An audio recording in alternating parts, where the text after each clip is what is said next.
ายใน24ชั่วโมงไผอยากบอกกับผู้ที่พบเห็นเลื่อนผ่านเข้ามาพบคลิปนี้นี่คือดวงชะตาของเจ้าฟังให้จบ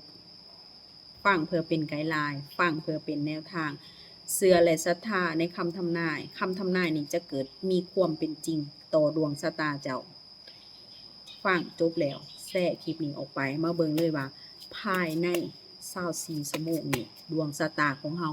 จะเป็นแนวใดเฮามาเบิ่งดันด้อมไพ่นำกันไพ่บอกว่าดวงชะตาของเจ้ามีความเข้มแข็งสิ่งที่เจ้าขาดหวังสิ่งที่เจ้าลงมือเฮ็ดลงมือทำเจ้าจะได้รับความสำเร็จอย่างแน่นอนไพ่บอกว่าสิ่งใดที่ติดขัดสิ่งใดที่ของข้าในชะตาชีวิตบ่ว่าจะเป็นการเงินการงานธุรกิจของเจ้าได้สิ้นสุดจบลงและไพ่ได้บอกว่าเจ้าจะ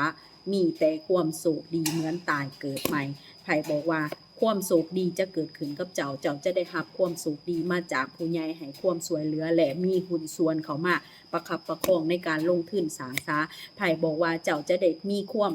เจริญรุ่งเรืองหน้าเวียกการเงินการงานของเจ้า